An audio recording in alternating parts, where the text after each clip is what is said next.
آله وصحبه أجمعين وبعد. Tonight, inshallah ta'ala, we continue from where we left off 2 weeks ago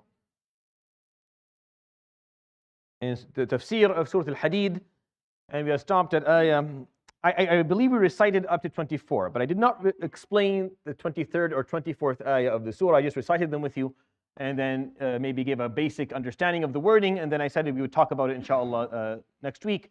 I didn't remember that I was not going to be away, and then I ended up being away. So today, inshallah, I'll talk about what these verses mean, inshallah. Now, probably, if not this week, then next week, we'll conclude Surat AlHadeed, like we'll complete the tafsir. And what I'll do is I'll do a bit of a summary of the juz' that we've done so far. It's taken a little over a year. We've done tafsir from Surat Qaf to now Hadid. And the goal, of course, of this halaqah is to actually go from Qaf to An-Nas, to actually explain the last 4 ajza of the Quran, what is better known as Al-Mufassal. And these surah are for sure extremely important because they do summarize. The word Mufassal means the comprehensive.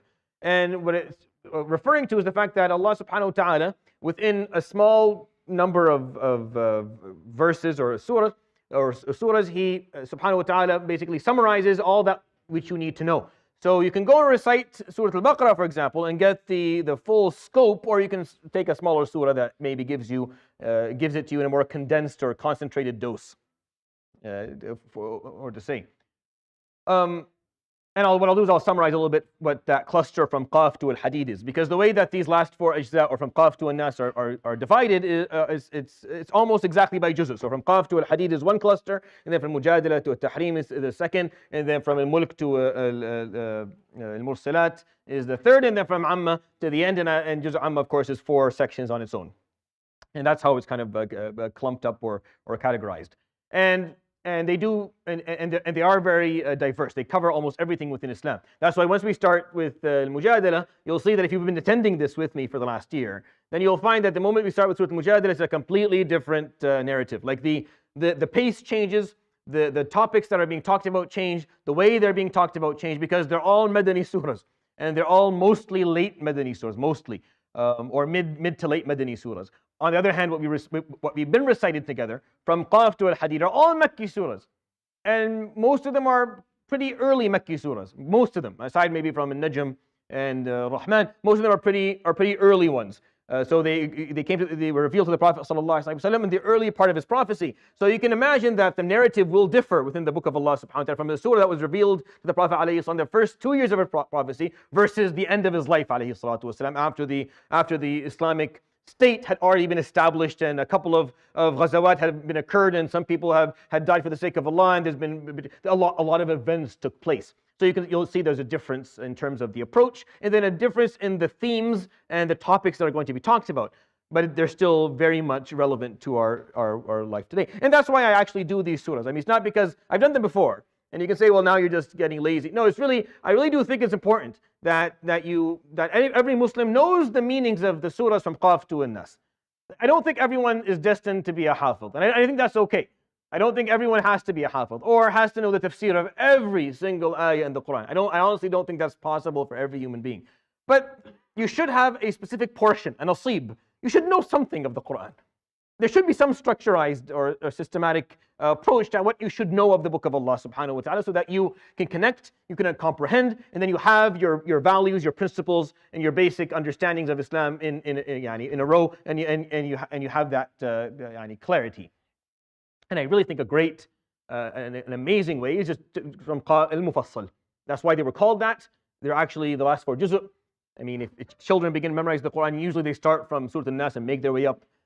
So most of you, at some point in your lives, must have tried to memorize these surahs, or memorized and forgot them. So really what I'm doing is I'm explaining them slowly, so that if you're not doing any effort of memorizing the Quran at all, then just once a week memorize the few verses I talk about here.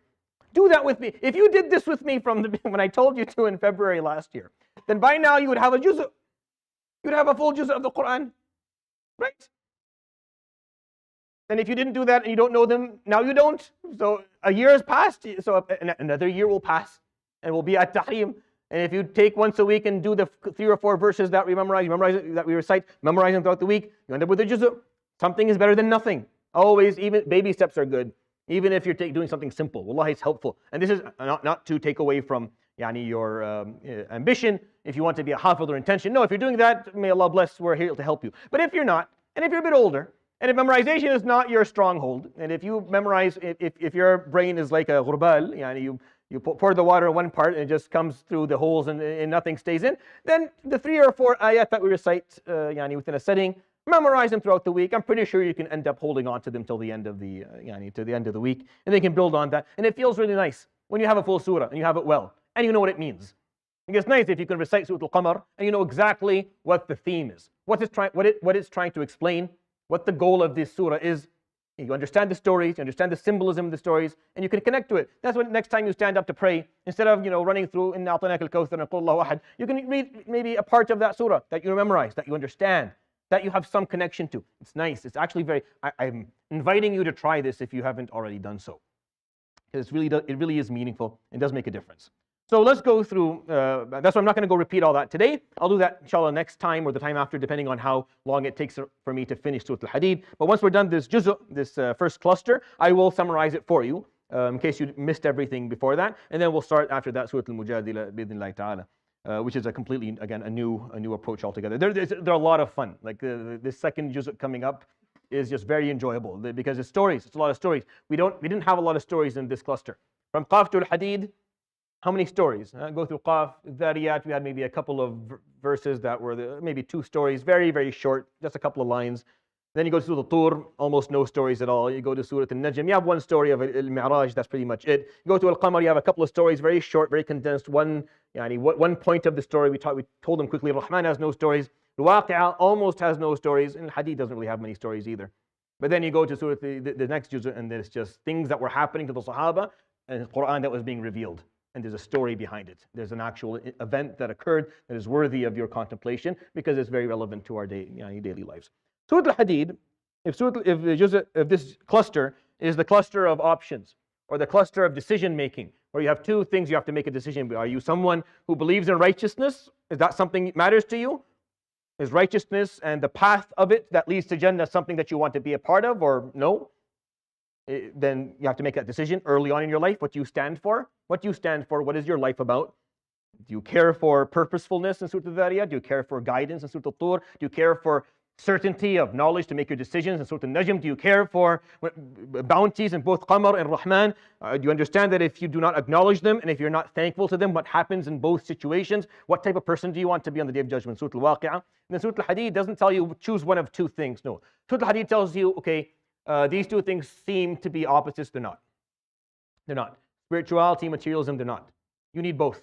You need a zahir and a batin. You need the the appearance, and you need the essence. You need both. And if you try to live life with one of them and not the other, you will ruin your narrative and you will fail. You will fail big time. Your understanding of Islam will be faulted. It will be wrong.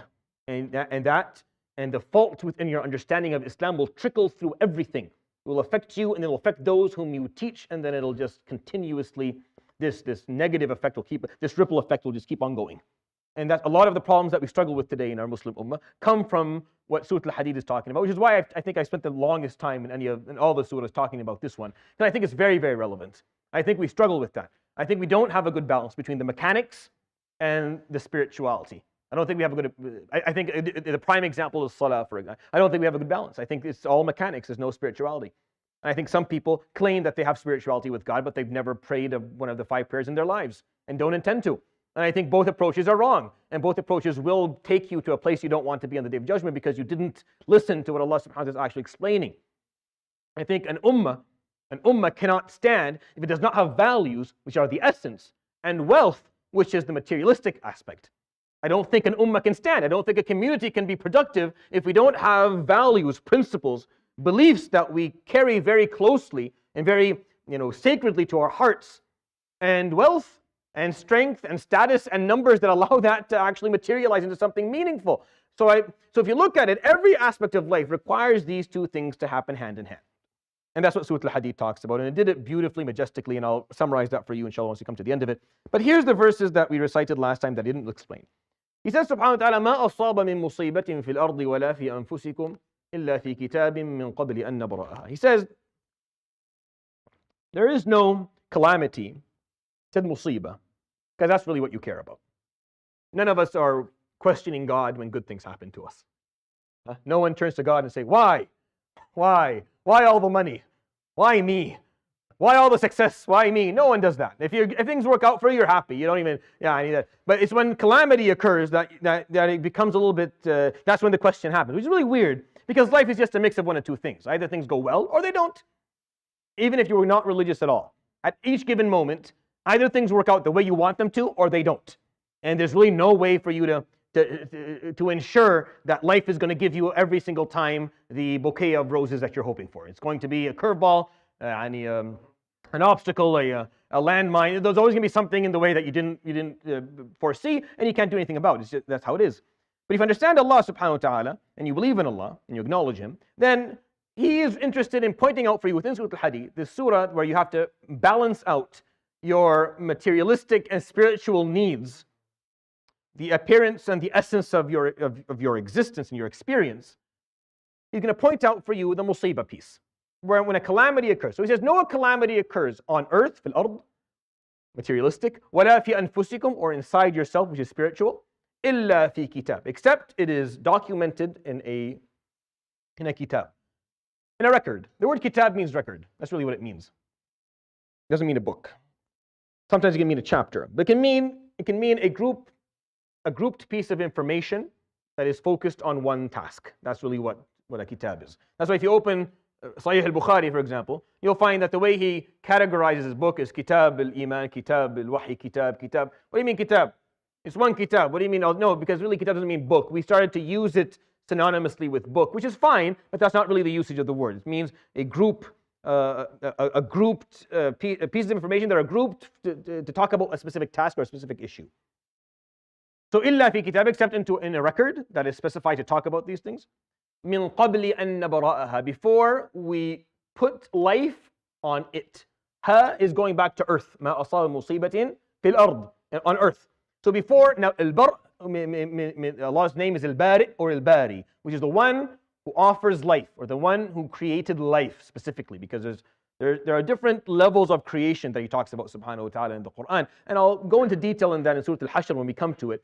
But there's nothingness to somethingness, and then there's life. You can have something, you have things, you can have floating dead things all over the place, fine. But how do you go from that to life? That's a big jump. That's a huge step. So he talks about before we put life on it, all of it was already documented. We knew exactly what all this was going to become and happen. Now, as I say that, you're already thinking things. Those traditional questions that come up are now coming up in your mind. The ones that you probably shouldn't have, but you do, and we'll try and point out. Inna dhalika ala Allahi yasir. Indeed, that is upon God and upon Allah very easy. So why is He telling us this? I always wondered, why do I need to know that? Like, why is it that you told us that you know everything that is going to happen? Because if you didn't tell us that, so many of these useless and endless arguments that we love to have about qada and qadar and about Allah's knowledge, we wouldn't have to have. Like, we wouldn't have to have if you never told us this piece of information. I don't see how this piece of information is making it any different for me. And then I recited this ayah, and I'm like, oh no, there is a point of why He's telling us this. He's not telling us this so we have these arguments, even though we're going to have these arguments anyways. Put 5 Arab men in a room, leave them for 3 hours without cards or smoking, and they will talk about this. All right? If you're a gambling person, I can put money on it and I'll win. 5 Arab men in a room, no cards, no TV, no smoking. Leave them, come back 3 hours later, they are fighting over this. 100% of the time, I have tried this theory. I've watched it happen. This is what everything comes down to. People argue religiously for a few minutes, leave people to talk a bit, don't give them leisure or food or something to do. They start talking. After a couple of minutes, they talk. Religion comes in. A few moments later, this jumps out as the biggest problem. It's really weird that 1,400 years later, actually, it's really weird that 6,000 years later, or more 10,000 years later, or however long we've been around as human beings, we are still arguing on this issue. Let me make a few points for you so I can move on to because Allah subhanahu wa ta'ala told us this piece of information. He said, I know it all.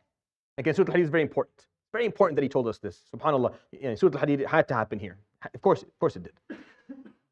And I'll tell you why at the end. He pointed out this piece of information that I know it all, and he had a goal of why he told us that. Meaning there's a benefit for you knowing that. There's an important piece of benefit for all of us for knowing that, which he pointed out in the ayah.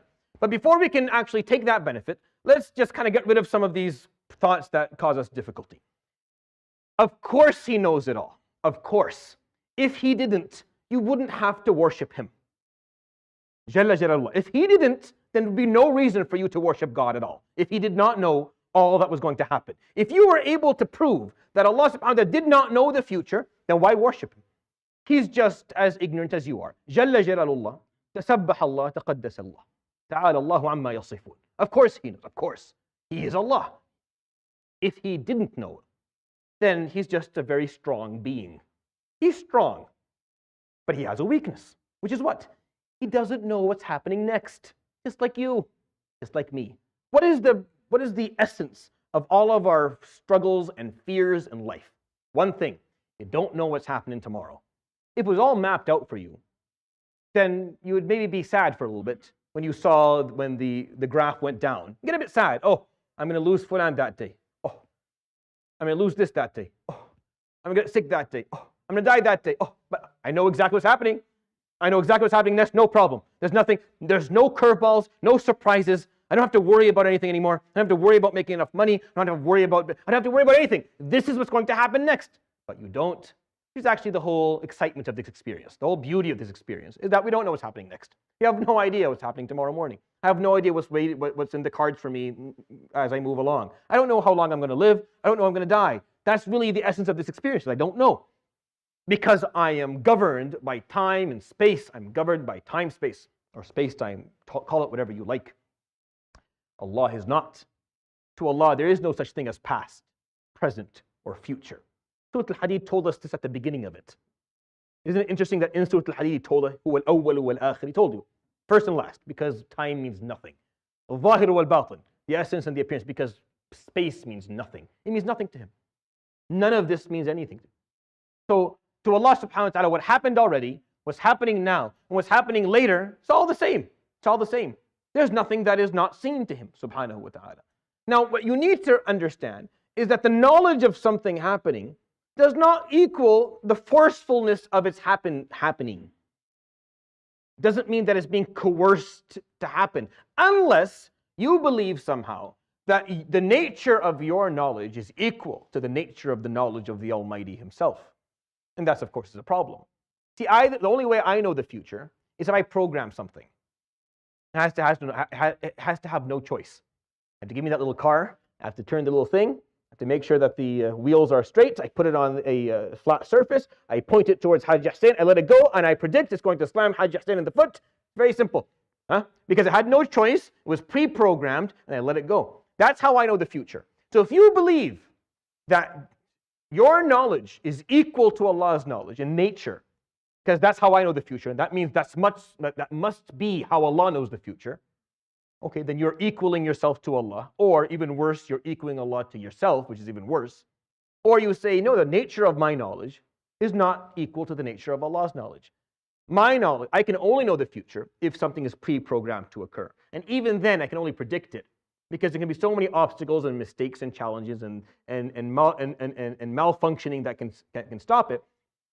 But Allah subhanahu wa ta'ala, the nature of His knowledge is that He knows what's happening next, even though it's not pre-programmed, even though you still have your full freedom of choice.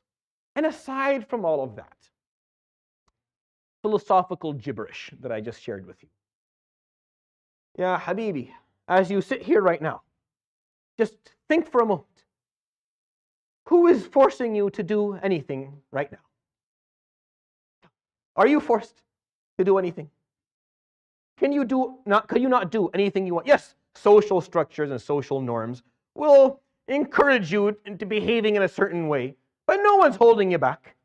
If you wanted to get up right in the middle of this halaqah and shout something out and walk right, no one can stop you. I don't encourage that, but you could easily do that.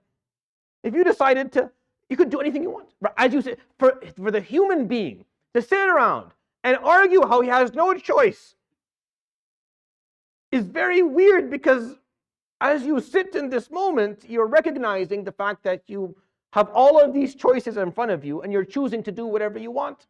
So it's one of the weirdest, it's one of the most, I could never understand it growing up.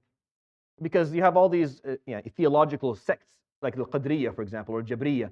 You have groups that believe that we have no choice and it's all predestined, and that means we're just going to go in whatever direction is predestined for us to go, and everything is already, and they believe that, and they go through that. I'm like, well, I mean, don't you have like practical, real life evidence to kind of counter that by just the fact that you are able to sit and think about it and then make whatever choice you want? Yes, by the way, our choices are not infinite. I cannot make choices.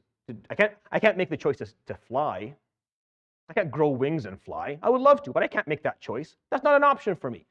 We don't have infinite options of choices. We have a certain amount of choice. There are a lot of them, by the way. There are a lot of them, maybe even infinite, some people may say. But certain things are not options for us. They're not by design. So we've accepted that long time ago. Certain things we can't choose. We can't choose not to die. We can't choose whom we grow up with. We can't choose where we grew up, who our parents are, what we look like. A lot of things we can't choose. We just can't choose them. But there are other things that we do, and we know that we do. To argue that we have no choice is really weird. The reason that they argue it is because we refuse to accept that Allah subhanahu wa ta'ala is not similar to us and we're not similar to Allah. That anthropomorphism piece, that tashbih piece, is just held on to by the human mind so dearly. You have to let it go. We're not like Allah. That's why He's Allah. How are we not like Him? In every way. He's not like us in any way. Jalla Jalalullah. He's beyond the constructs of time and space. I dare you to imagine anything outside of time and space. Go ahead. You cannot.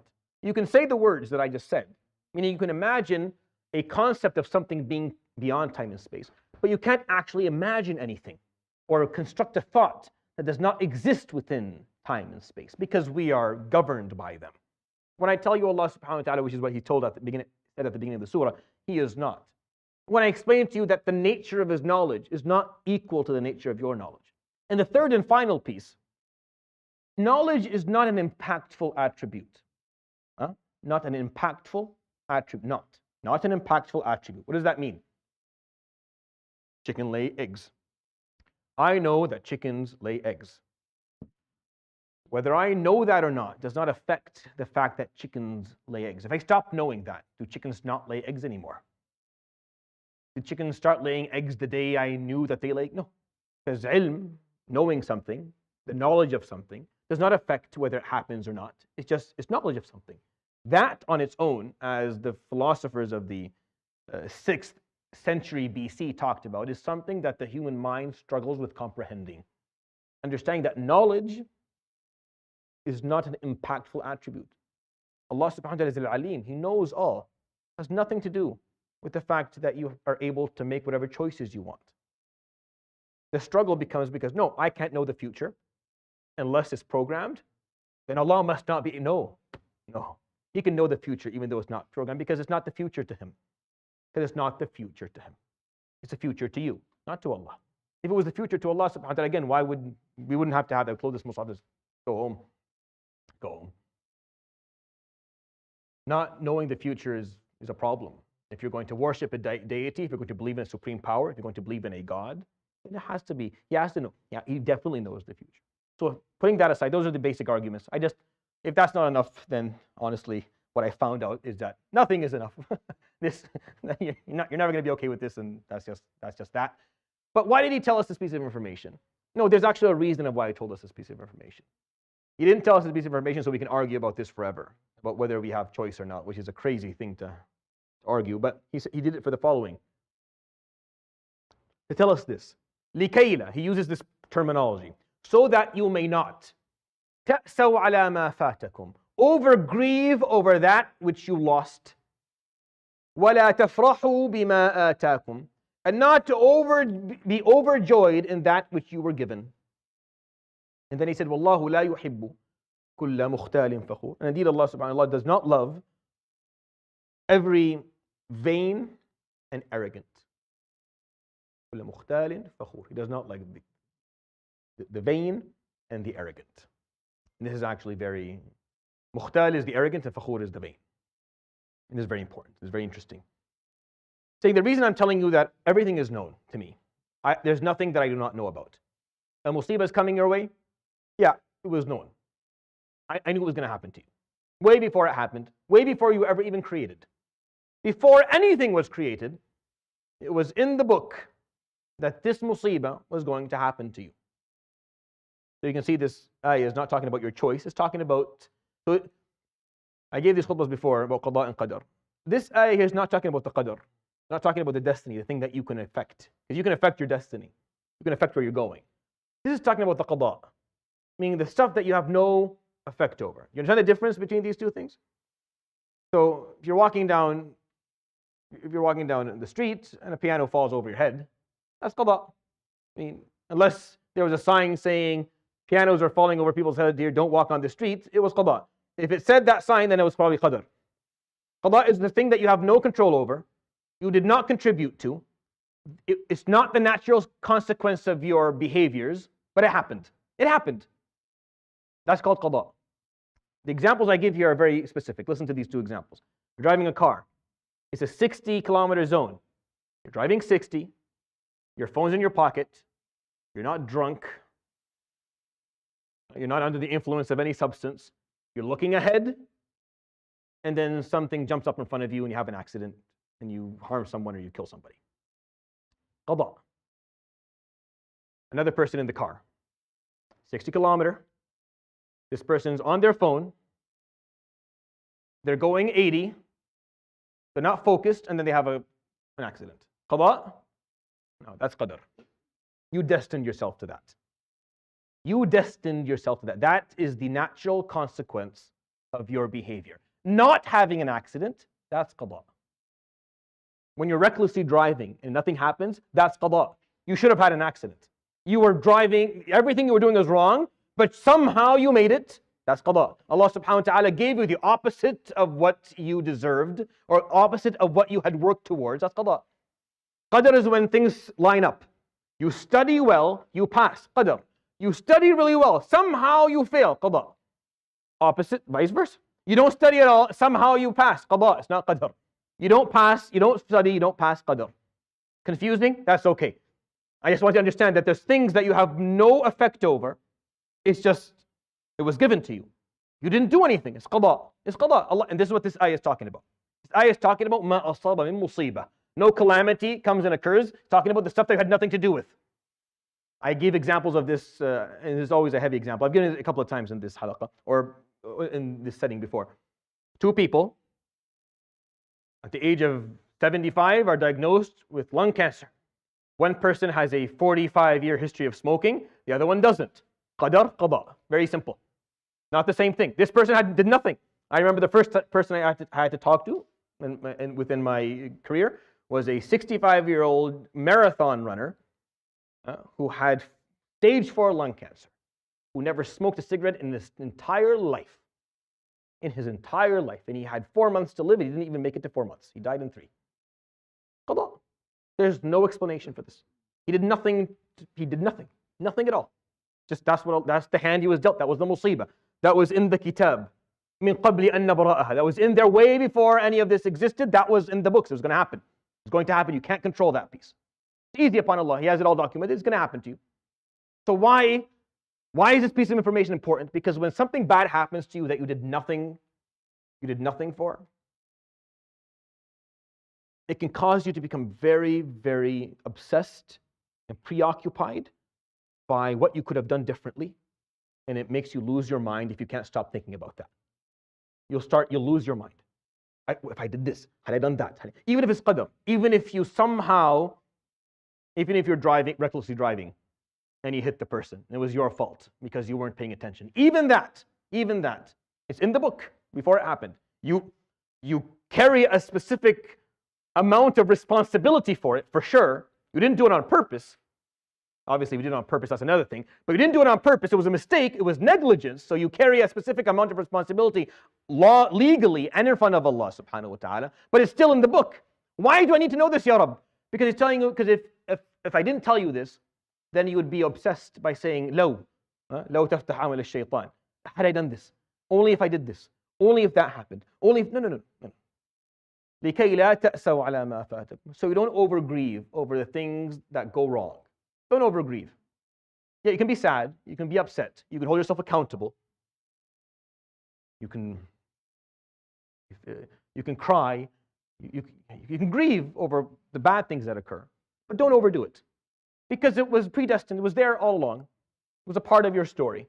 It was a part of your story. For better or for worse, it was a part of your story. It was in a book way before any living thing ever came to existence. It was already there. So don't waste too much time. Move on.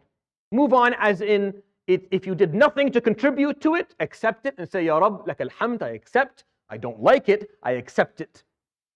And move on. Or if you did contribute to it, say, Ya Rabb, I accept, lak alhamd, learn from it. Learn, grow from that. Accept your responsibility and move on. Don't obsess over it because there's nothing to do.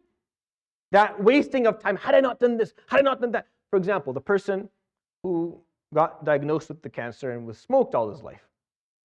He can't go back and change that. It's already done. Done. So what does he do? What is he going to do? Spend the rest of his days just hating himself and hating everything about his life and wondering whether he, or just say, you know what, that happened. I was wrong. I was wrong. Astaghfirullah. Atubu ilallah. Ya Rabbi, I repent to you from this. I shouldn't have done that. I contributed to this. Ya Rabbi, forgive me. And then move on. Accept what was given to him. وَلَا تَفْرَحُوا بِمَا آتَاكُمْ. And don't be overjoyous over something good that came to you. I mean, don't feel over-deserving of it. Don't feel over-deserving of something good that came your way. One of the banes of my existence is when I see someone sitting there being asked about how they succeeded, and they go on this long to wake up every day, 3:30 in the morning, cold shower, and he only meat with nothing else and ran for 3 kilometers and meditated for, yeah, Sheikh, you slept till dhuhr every day. Everyone who knows you knew that. What are you talking about? I've studied every day, same time, so I never. It's good to share maybe good habits. But I mean, we have to be very careful with the reality of our stories. When you're successful, go back and take a look at your success. You did this 100. You were clockwise. You were perfect. That's why it worked out for you. Or did God bail you out like 6, 7 times, and that's how you ended up just making it to the finish line? If He bailed you out a couple of times, maybe share that as well. Maybe share, I tried my best. I made all these mistakes. May Allah forgive me. But alhamdulillah, Allah subhanahu wa ta'ala granted me success. And maybe a few things I did well that I think people can benefit from 1, 2, 3. And don't do 1, 2, 3 because those really did, cause me a lot of problems. But I was very fortunate. That's fine. But if you become too deserving, لا تفرح. That's what farah here is. It's an important word. Farah is not happiness. I know that's how you, that's not what it is. Farah is not happiness, at least not in the Quran. So, for example, when they speak to Qarun, what do they tell Qarun? وابتغي فيما آتاك الله الدار الآخرة ولا تنس نصيبك من الدنيا وأحسن كما أحسن الله إليك ولا تبغي الفساد في الأرض. No, before that. No, إذ قال له قومه لا تفرح إن الله لا يحب الفرحين. So his people came and told him, don't be happy. Allah does not like those who are happy. No, astaghfirullah. Everyone knows that's impossible. That's impossible. That's not what that means. Even no one can, with a straight face, could translate it that way and make any sense of it. He's talking about being over-deserving. He's talking about being vain, being arrogant, feeling entitled. That's what he's talking about here. Being happy is fine. That's a sa'ada. That's the word. فَمِنْهُمْ شَقِيٌّ وَسَعِيدٌ. He talks about that. That's the word. Farah is used in a negative sense because it's not talking about that. Obviously, the word outside of the Quran can have a beautiful context, and that's fine. But the Quranic usage of this word, that's what it means. وَلَا تَمْشِ فِي الْأَرْضِ مَرَحًا is another word. When you walk on earth with that, with maraha. So here, he's saying, وَلَا تَفْرَحُوا بِمَا آتَاكُمْ. He's not saying, don't be happy. He's not saying, don't be happy with the good things I gave you. No, he's saying, don't become entitled or feel deserving of the good things that I gave you. No, it was all written. None of this is personal. None of this is personal. was all there before creation was ever existed. Here are the bad things that are going to happen to you. Here are the good things that are going to happen to you. That's your package. Here's your package. Some people get a great package. Some people get a less good package. Some people get a really difficult one. Some people get a long package, a short package. You get a package. Within it, good things and bad things. So deal with them. Deal with them in the way that you need to deal, knowing that they were always there. There's nothing you can do anymore. Once they occur, you can't go back and, had I done this, had I done that? No, it's done. It happened. Don't overgrieve and hate yourself and become become depressed and lose your meaning for life when it's not what you wanted. And don't become entitled and arrogant and vain when it's something that you wanted. Just know that Allah subhanahu wa ta'ala dealt it to you. Use it for that which is good. Does that make sense? This is what this ayah is saying. Just look at what happened to you, learn from it. If you got something good, be extremely humble, be very caring with it. Use it to help others. If something bad happened to you, look at it, learn from the lesson, take that and walk with it. People who go through horrific calamities in life, a lot of difficulties, these are people who, if they deal with that experience appropriately, end up having a lot of empathy. They end up having a lot of compassion. They are the best people to actually help those who've been through, who are going through or been through similar circumstances, because they understand, because they get it. Best substance abuse counselors are people who had substance abuse in their past, because they understand. Because if you haven't been addicted to anything, you don't understand. You don't understand why they don't stop doing it. So you'll sit there and act like you care, but you don't. In your mind, like, just stop doing it. It's very simple. It's there. Just don't do it. You don't understand what's going through their mind. You don't understand the urge, the need, the anxiety. You don't understand it. But someone who went through it does. So they're more empathetic. They can do more good. Same thing. If Allah gives you something good, think about the good thing that He gave you. We don't do that, by the way. We're not very good at that as human beings. We don't go back and say, okay, what are the good stuff and the bad stuff? If you do this, by the way, if you actually take some time and perform this very important activity, and I give this to people in my tazkiyah sessions, where you have to go, at some point in your life, you have to go through and you have to make a list. And once you make this list, you'll feel very ashamed because it'll be a pathetic list early on. Like when you first make the list, it'll be pathetic, it'll be horrible. It'll show you how little insight you have of your own life. You'll make a list. What are the strong points that you got? What are the stuff that Allah gave you that are working for you, that are really great? And what are the stuff that happened to you that were really negative and maybe still affect you and maybe are still holding you back? And when you'll try to make this list, you will fail horrifically the first time around, because it takes a lot of kind of peeling of the onion layers to really be honest about it and feel good. But once you are able of doing this and actually saying, this is what I'm good at, this is what I'm not good at, this are the good stuff that happened to me in my life that I'm going to use to give back, and these are the bad things that happened to me in my life that I'm going to make sure, to the best of my ability, doesn't happen to anybody else. And if you're able to do that, then you've learned what this verse is saying. Because this verse is saying, look, masa'ib are going to happen. Don't take it personally. Don't get too joyous. Don't get too depressed, because they were always going to happen anyway. Just learn from them and move on. Take the good and use it as khair for others. Take the bad, learn from it, and then move on again and show perseverance, and you'll get the ajr for that either way. But there's really nothing, this is why he tells us this piece of information, because had this piece of information not been there, you know what the biggest fear is? The biggest fear is the randomness, is that it's meaningless. I don't think, has that registered? The biggest fear is that if something bad happens, that it just happened, no one cared. It doesn't mean anything. It just happened. No one's watching, no one's listening, no one's recording. You're not getting any points for it. It's just happened, and you just lost, and that's the end of it. And that's that's actually the most difficult of all. That's very difficult to accept. It's really hard. It's almost impossible to accept. This is why the stocks of psychiatric pharmaceutical companies have skyrocketed 4,000% over the last 10 years. It's a really hard concept to accept. I just lost someone I love at a young age. What does that mean? Is there some story to this? Does he know? Does he care? Does someone know? What am I going to find? How is it going to work out later on? If no, it just happened and you just lost, and that's the end of it. And there's no justice coming, and there's no redemption, and there's no resurrection. There's nothing to this whole story. No one is watching over you, and no one's watching to see how you're behaving, and then it's very hard to swallow. Very hard. But when Allah subhanahu wa ta'ala tells you, look, it was all recorded way before you ever existed.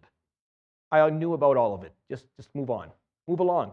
As you go through the hurdles of life, the good and the bad, don't get too obsessed by what happened before.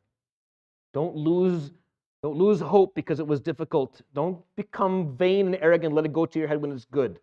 Just learn from them. Just look back at the past and learn from it. Learn from it. Take from it the lessons that you can and move on. Take the lessons, the good and the bad, and move on. And don't lose your faith. Don't let it change you, is what this ayah is saying.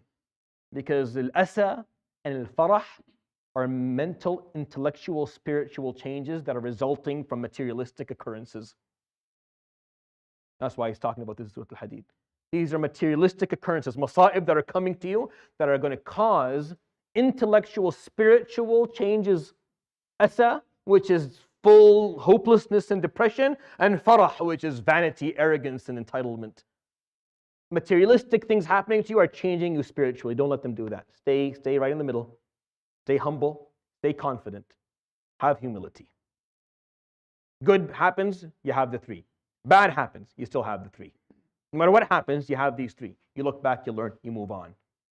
Or else if you allow materialistic problems, because subhanAllah, it's like he's telling us, you can't afford not to carry both the essence and the appearance, the spirituality and the materialism hand in hand, because they affect each other anyways. Like they affect you anyways. Whether you're religious or not, whether you're spiritual or not, they're affecting you anyways. The materialistic occurrences in your life are affecting your spirituality and your mentality. Whether you like it or not, they're affecting you. So you need to balance them out appropriately, or else you're going to find it very difficult. Well, he says, subhanahu wa ta'ala, Wallahu la yuhibbu. He points out here, he doesn't talk about the bad. He talks about the good. And he talks about both in the Quran in different places. Here he talks about the good. Maybe if something good happens to you, and you become, he says, Allahu la yuhibbu, Allah does not love, kulla mukhtal, every arrogant, fakhur, vain. And then he describes them, subhanAllah. He gives a description that has nothing to do apparently in both. Like when you think about it, because the definition of vanity or al-khuyala or al-ikhtiyal, mukhtal, arrogant. That's how you view yourself in comparison to other people. Fakhur is how you view yourself regarding yourself.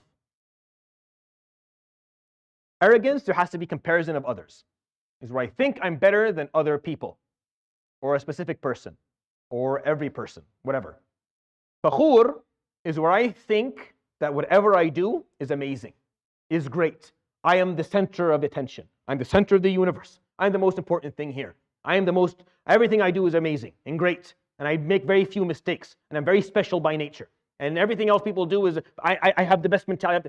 So that's fakhur. It has nothing to do with others. I'm not comparing myself to others. I just believe that there's some divineness to me, something interesting that I wasn't told I had, and I didn't work for, and that I have no evidence to support. Where I want the spotlight to be on myself. I want to be praised for everything I do. That's fakhr, that's vanity. The combination is horrible. He says, Allah subhanahu wa ta'ala saying, I don't love al-mukhtal, or I don't love the arrogant, I don't love the vain. Obviously, this happens a lot in life. This is the example I give in my tazkiyah sessions. This is the example I give. Here is it. I believe there's a pendulum. You know what a pendulum is? Like they know what? Okay. So the pendulum, I believe it's a spirit. It's a figure of speech. It exists somewhere inside of you, and it's affected by the movements of your life. It's like you're on this journey of life, and there are ups and downs. So the pendulum is stuck right in the middle where it should be. And it's a two-layer pendulum. So when you're talking about your vision of yourself, that's the first layer, and your vision of yourself in comparison to the others, that's the second layer. Right in the middle, you have confidence. That's what we want. We want you to be confident, to have thiqah. If it swings, if life is good, it'll swing this way, and you'll become vain, unless you hold it down in the middle. If things don't go well, it'll swing this way and make you feel worthless. It'll make you feel like you have no worth at all. These people have that. And they have to bring it back in the middle. The second layer is where you have humility. This is in comparison to others. Good things happen. It swings this way. You become arrogant. You think you're better than everybody. I knew it. I always knew it. just a matter of time that I prove it's better than everyone. Or bad things happen, a bad bump in life, and it swings this way. And you have inferiority complexes. And you think that you're not people are better than you, and you can't seem to find your. Really, what you need to do in life is hold it right down in the middle. As the bumps of life, you're holding. A bumpy ride. Life is it's a roller coaster. It's a roller coaster. You have to hold it down. No, we're not going this way. Not going that way. Don't go this way and lose hope and feel worthless and have inferiority complexes. And don't go this way. And then become vain and arrogant. Stay right in the middle. Right in the middle. Hold on to it where it needs to be. By understanding that all of this was predetermined. Allah subhanahu wa ta'ala, I just have to learn from it and move on and try better next time. I got good things, alhamdulillah, I use it for good. I have bad things, alhamdulillah, and I persevere and I learn. And that's it. And that's it. That nothing else is needed. This pendulum exists inside the mind of each and every one of us. And it's swinging all the time. Unless you are consciously, cognitively, spiritually holding it down. We want you to be confident. I want you to have humility. The sum of the two things is called humbleness. That's tawadu'. That's the most beautiful ethic that has ever existed and ever will. A true humble person is loved by all. If you think about it, the type of person you want to spend your life with, your time with, is a humble person. Not someone who's needy, not someone who is always scared and afraid and can't make a decision and requires you and requires support. That's tiring, that's high maintenance. Not someone who looks down on you, someone who is a narcissist who requires praise. No, you want someone who's humble, who's confident who they are, who is willing to offer whatever it is they have good in their life to someone else, who's willing to serve, who does not feel that they're superior to anyone or inferior to anyone either, and knows that their innate value comes from the Almighty Himself, and that all of these masa'ib, good or bad, all that occurs, good or bad, is predetermined in the book way before our creation ever existed. So when they happen to me, I just learn from them. I read them. Iqra. I do what I was told the first day he became a prophet. I read. I learn from them. I look back at what happened to me. I say, Subhanallah. Subhanallah, I did this and it didn't work. I did that and it worked. I could have done this better. I could have done that better. I made all these mistakes and it worked out. And I did this right and it didn't work out. You learn from your life. Your life is an open book. Read it. Learn from it. Just look at your own experiences. You don't need to go anywhere else. You don't need actually to listen to me talk. This is a waste. Sometimes it's a waste of your time, wallahi. But you have to, if you can just learn to look at your own experiences, you'll learn so much from just yourself. Because Allah does not love the arrogant and the vain. But then He describes them. The arrogance and vanity are two spiritual problems. But who are they? الَّذِينَ يَبْخَلُونَ. The ones who are stingy. وَيَأْمُرُونَ النَّاسَ بِالْبُخْلِ. And they command others to be stingy like them. That is a translation you will find in almost every book of Quran translation. That's how they translate bukhl. That's not a good translation of bukhl. You have bukhl and you have shuh. Shuh is selfishness and bukhl is self-centeredness. That's what they are. They result in certain behaviors. They result in you being stingy. When I'm self-centered, that means I'm not willing to invest my money, time, or emotion in the well-being of someone else. Because I'm self-centered, it's about me. Selfishness is when I want everything for me. When you are, and we'll talk about that in Surat Al-Hashr in detail. I'll explain that inshallah at that point in some degree of detail. It's very important. But bukhl, when we use that to say this person is cheap or they're stingy, sure, that's a common usage of the word in general Arabic, but in the Quranic sense, bukhl is talking about self-centeredness. Because when you are self-centered, you're stingy. You don't give out the good things that you have. Really, it's not money that people are looking for most of the time. Most of the time they're looking for something else. Most of the time they want you to invest a little bit of emotion, a little bit of empathy, compassion, a little bit of love. Self-centered people can't do it. They can't. That's a currency that is only for them. Because it's all about them. They're self-centered, so they want that to be given to them. They're not willing to give it back. You'll run into these relationships in your life. And I'm not interested in you actually thinking about people like that. I'm interested in you making sure that you're not one of those people. That's really all that matters from learning these surahs. It's not to actually point out, yes, I know this person. No, no, no, forget about that. Leave that judgment to God. Think about this, make sure that you're not one of those. Those who are self-centered, and they command others to be self-centered as well. Meaning, it's not that they walk around saying, be self-centered. No, meaning they encourage a self-centered approach to life. Does that ring a bell a little bit in the world that we're living in today? Does that sound familiar to you? Do you think maybe that's one of the reasons that we aren't doing too well as a race these days?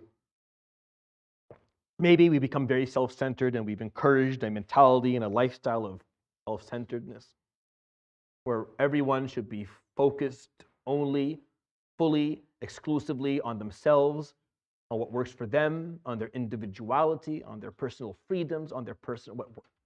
Maybe that approach is not the healthiest. Maybe being too self-centered is not a good way to live. You can't live with a person who's self-centered. You can't. You know that. You can't be friends with them. Oh, if you're married to one. Allahu Akbar.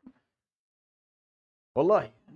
One of the hardest things in the world. If you end up, the people that I see suffer are people who are either they're self-centered, so they cannot see for the life of me, they cannot see any of the flaws. They can't see any of the mistakes. They can't see anything. They're too self-centered to see it. And then the person beside them, the life is being drained out of them because they can't see it. Friends like that will drain the life out of you as well. Acquaintances like that are people you run away from. You can't even have a conversation with them because somehow it's going to be about them at the end of it. Because somehow it's going to be steered in a way where it's going to be focused on themselves, their experiences, something they did, something that they said at the beginning, something like that. Not joyful, it's not fun. Sorry we didn't do a lot of reading today. But honestly, these verses in Surat AlHadeed are extremely important. I find them to be positioned in the Quran in such a strategic place, right in Surat AlHadeed. Because he's pointing out, look how materialistic occurrences will cause a spiritual fluctuation inside of you that will result in a materialistic consequence in your behavior where you become stingy, bukhl. It'll go back and cause the consequence of this fluctuation of your spirituality, where you go from being confident and having humility to being vain and arrogant, will result in you becoming self-centered, encouraging a self-centered approach, which will cause bukhl, which causes people will stop giving openly. People will stop being generous. People won't want to just help others anymore. When you say, lend money, well, what's in it for me? Just for the sake of Allah, they laugh at you. Just for nothing? Just you want me to lend money just for the betterment of the human race? What are you talking about? There's no such thing. Show me the money. Show me what's in it for me. Okay, does there have to be something in it for you in everything you do? Of course. That's bukhl. That is bukhl. That's what bukhl is. Are you not capable of doing anything where there's no return? Where you just do it because it's right? Or you do it because someone else needs it? Or because there's suffering and pain somewhere? Does there have to be a return for you in it? Understand? A materialistic occurrence causes a spiritual fluctuation that results in a materialistic behavior. It's all connected, which is what the surah is trying to explain. This surah is not telling you to make a choice. This surah is not here to tell you, be spiritual or don't be materialistic. No.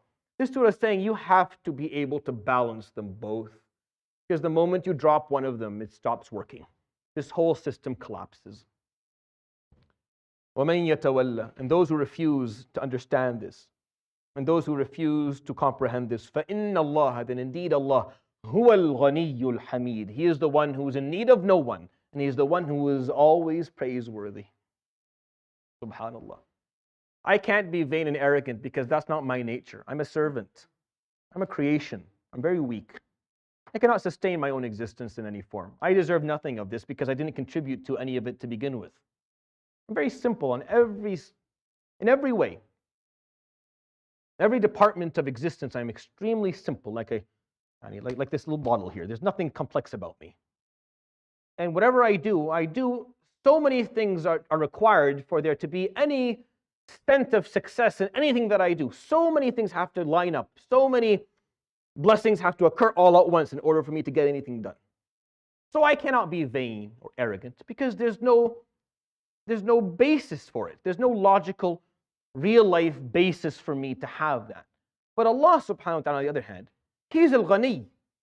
He is the self-sustaining. He requires no one. So if you're self-centered, you don't want to give and be generous, He doesn't need you.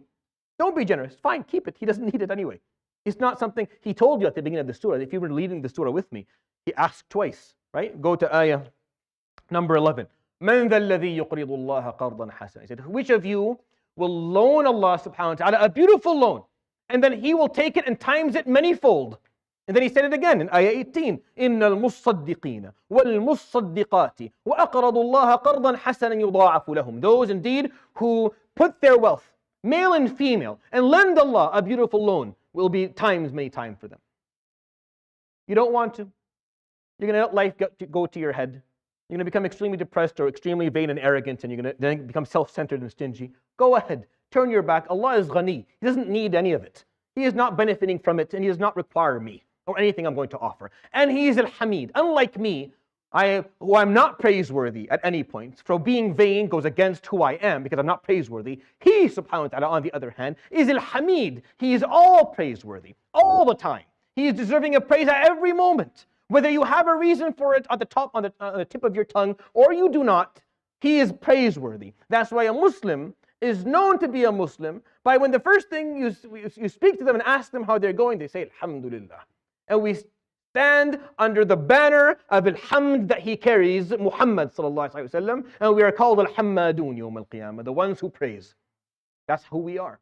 We're not praising ourselves. We're praising the praiseworthy at all times. Understand? This is how these ayahs, they're beautiful. In my opinion, one of the most beautiful verses, group of verses in the Quran. I left until this week because I was hoping to kind of be able to share all that with you. I'll kind of end with that from this type. We still have, I think, another 10 minutes. So let's recite, just so that we have the benefit of reciting ayah 25. I'll maybe give a little bit of an overview, and then next week, inshallah, we'll conclude Surat AlHadeed by reciting this last page. It won't take as long. I do apologize if this took too long for anyone's taste, but I hope that was a benefit for you. So we'll recite, inshallah, ayah number 25. أعوذ بالله من الشيطان الرجيم. بسم الله الرحمن الرحيم. لقد أرسلنا رسلنا بالبينات. So just point out رسولنا. So the lam has a fatha on it, okay? It's مفعول به here, but it's important because it's a little bit difficult because there's two dhammas before it, so the tongue technically doesn't really like kind of making that transition. So Rasuluna is a bit easier than Rasulana. It's actually easier on the tongue. So you have to kind of watch out and make sure that you allow it to come out properly. وَأَنزَلْنَا مَعَهُمُ الْكِتَابَ وَالْمِيزَانَ لِيَقُومَ النَّاسُ بِالْقِسْطِ.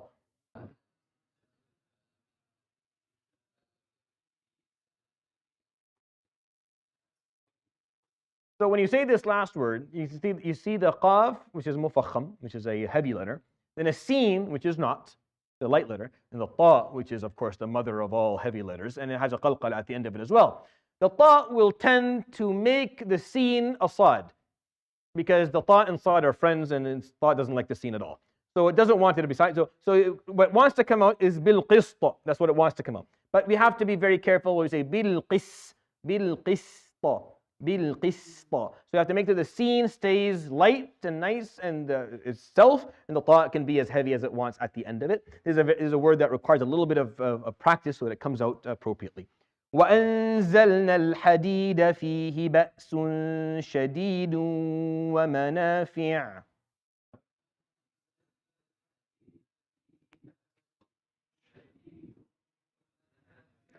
وَمَنَافِعُ لِلنَّاسِ وَلِيَعْلَمَ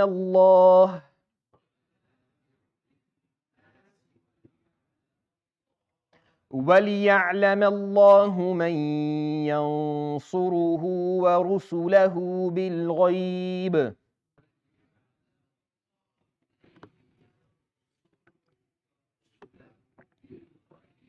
So same thing here. يَنْصُرُهُ, the sad and the ra both have dhammas on them. But then the word وَرُسُلَهُ, the lam has a fatha on it, so it's a little bit Again, a little bit, it'll throw you off. So twice in this ayah, رُسُلَنَا and وَرُسُلَهُ. So just watch out for those fatha on the lam. It's important. إِنَّ اللَّهَ قَوِيٌّ عَزِيزٌ. So let's take a few minutes and talk about this beautiful ayah. Obviously, this is the ayah that this surah was named after, right? Because it has the word in it. So whenever, and I don't do this as often, I forget sometimes, subhanAllah. I used to take like a time to focus on this piece and I started to forget doing it. But I always like explaining to you how the name of the surah is attached to the theme of it, and I forget. And I'll be able to do that when I summarize the juz'ah. I'll do that just to make sure I point it out. Because I don't think I pointed it out for the last couple of months. I've been forgetting to do it. So Surat AlHadeed, it's called AlHadeed, it's called iron. That's the name of the surah. If you think about it, you've been studying with me the surah of iron for the last bit. And iron in itself is something interesting, like as a concept, like everything in modern day, we were able to utilize this metal in a way that actually revolutionized life in so many aspects and in fields. And he named it AlHadeed, subhanahu wa ta'ala, to kind of point out that this surah, as much as it's going to dive into your spirituality, is not neglecting the importance of iron, of AlHadeed, which is the materialistic piece. Like, it's as if the surah is saying, I'm going to call it iron. I'm not going to call it the spirit. I'm not going to call it like elevating or some nice mystic word of spirituality. I'm going to call it iron. And then I'm going to tell you in the middle of it, it's time for you to have khushu'. I'm going to tell you in the middle of it that you cannot be mukhtal fakhur. That's what I'm going to tell you in the middle of it. I'm going to point out all of these spiritual aspects of your existence and what you're going to be held to, and I'm going to call it iron at the beginning, just so that you understand that there is no way for you to make this discrepancy. So he says, subhanahu wa ta'ala, and this ayah, of course, and what comes next, he is basically stating the history of existence. He says, لَقَدْ أَرْسَلْنَا, indeed we have sent رُسُلَنَا, our messengers or our prophets, بِالْبَيِّنَاتِ, with all of the clarifications. And the word bayinat basically is referring to the miracles, referring to the books and the guidance and all that stuff. But then he specifies a little bit, subhanahu wa ta'ala. He says, وَأَنزَلْنَا مَعَهُمُ الْكِتَابَ وَالْمِيزَانَ لِيَقُومَ النَّاسُ بِالْقِسْطِ. And we descended with them الكتاب والميزان, the law and the balance. لِيَقُومَ النَّاسُ بِالْقِسْطِ, that people may establish their lives in a form of fairness and justice and prosperity. Adl is merely justice. Qist is justice plus prosperity. Justice that has rahmah in it, that has mercy, compassion, that has an aspect of growth within it. It's not dry justice that is just there to fulfill some vengeful feeling on the inside. Qist is something much more beautiful, which is why it's used in the Quran in many. And if honestly, it's its own study to kind of look for the times the word adl was used and the times the word qist were used, and then figuring out why they were used in that fashion, because there's difference. Adl is very dry, it's very simple. Just the concept of justice. Qist is where there's prosperity attached to it. So he's saying, I sent my prophets, we have sent prophets throughout time, to all groups, and we sent the clarifications. And we descended with them, the kitab referring to the law. Here, the kitab is referring to the actual books of revelation that carried within them the laws that we are supposed to follow in order to obey Allah subhanahu wa ta'ala. And we sent with them the mizan. Now, did the Prophet sallallahu alaihi wasallam actually bring a scale with him? So obviously this is not literal. This is figurative, or else we would be all, we would have a scale that we would go and do ziyarah to and crazy stuff, but he didn't have an actual scale. So the mizan is a concept, the concept of that balance. And that's why this is so important, because in Surat AlHadeed, he's using that. We talked about this in detail in Surat Ar-Rahman. If you, وَالسَّمَاءَ رَفَعَهَا وَوَضَعَ الْمِيزَانَ أَلَّا تَطَغَوْا فِي الْمِيزَانِ وَأَقِيمُوا الْوَزْنَ بِالْقِسْطِ وَلَا تُخْسِرُوا الْمِيزَانِ. I talked about that in a lot of detail, and actually ran a full series of khutbahs on achieving that balance a couple of months ago. So here he's saying, subhanahu wa ta'ala, I sent with him the law and the balance so that you can know how to actually follow that law and how that law will fulfill your needs, how that will serve you as a human being, allow you to be better. وَأَنزَلْنَا الْحَدِيدِ, and we sent with them iron. فِيهِ بَأْسٌ شَدِيدٌ, within iron there will be severe strength or extreme strength. Ba's is strength. Al-ba's is strength, and shadid, extreme strength. وَمَنَافِعُ لِلنَّاسِ, and benefits for people outside of the strength, outside of the sword that will be wielded out of it. Outside of the sword and the armor that you will wear, and the tanks and the cars and the jets and all that stuff. There'll be benefits elsewhere. You'll have cars and you'll have homes and you'll have technology. وَمَنَافِعُ لِلنَّاسِ, there'll be benefits to human beings. وَلِيَعْلَمَ اللَّهُ مَنْ يَنصُرُهُ وَرُسُلَهُ بِالْغَيْبِ. And he sent both so that Allah subhanahu wa ta'ala may, so he says may know. He's already explained to you that he knows all that's going to happen. This is so that he can make you prove. Meaning he gives you the opportunity to prove مَنْ يَنصُرُهُ, who will advocate and stand by Allah subhanahu wa ta'ala and His prophets وَرُسُلَهُ بِالْغَيْبِ, even though they have never seen Him, even though there's an aspect of the unseen. Indeed, Allah subhanahu wa ta'ala is the all-powerful and He is the unfathomable. This ayah explained how Allah subhanahu wa ta'ala, basically in a nutshell, when He sent His prophets, He required them to bring two things. He required them to bring a law and a balance, an understanding of life, and a practice that would be meaningful. And He required them to come with strength, with power, with the ability to utilize the minerals of this earth, to take that which Allah subhanahu wa ta'ala put on it and then use it to defend themselves, to benefit humanity, and to build something that Allah subhanahu wa ta'ala wanted them to build, something that would advocate for Allah subhanahu wa ta'ala's teachings and for the rights of their prophets, even though He is unseen to them, even though it's ghaib, even though this is not something that you are able to reach with your senses. When the ummah decided that one of these two things were no longer important, that is when we started to fail. And I'm not saying, by the way, that we neglected the Hadid piece. No, I think we have done a pretty good job at neglecting almost both. In different ways, different levels, with different strategies. But the fact that Surat Al-Hadeed is actually saying that the Prophet ﷺ was not sent with only kitab and mizan, with only a law and a balance of behaviors and comprehensions that will allow us to prevail, but also Al-Hadeed. He sent the iron. He descended that with them. Isn't that what Dawood did? And I'm not going to get into, please don't ask me about like scientific stuff. This ayah was not talked about here to talk about. Everything on earth is stardust, everything. Everything was descended from the universe. Every mineral comes from other places. It was all clumped up into this ball that rotated around the sun for billions of years until it hardened, and then life started with the will of Allah subhanahu wa ta'ala. So everything anzalna, everything Allah descended everything. So you don't have to get into the details of all that stuff. But what He's trying to explain subhanahu wa ta'ala is that it's not just the law, the balance, the spirituality. It is also the strength, the status, the power, the utilization of the materials that exist around you. Both have to happen. This ayah is one of the most unique verses in the Quran because it's known to be the end of Surat in Surat Al-Hadeed. The word Hadeed is in it, so we accept it as such. But remove it from that, take it out, just pull it out of the surah for a moment, and then just analyze it on its own as a verse in the Quran, outside of the context of what I explained. It's very revealing. He's telling us, subhanahu wa ta'ala, both are required. I didn't tell my prophets, go, take this book, teach the spirituality of it and the meanings, and be weak. And be weak and utilize nothing.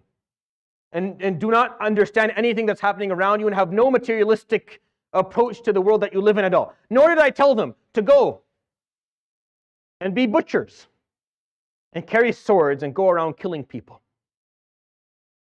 I didn't tell them to do either. I explained to them you must carry both. And when you look at his life, sallallahu alayhi wa sallam, and the Sahaba, what do you find? Do you not find that very exquisite balance? Do you not find that exquisite balance in him, alayhi salatu wasalam? Someone who was at a level of spirituality that's that is unparalleled.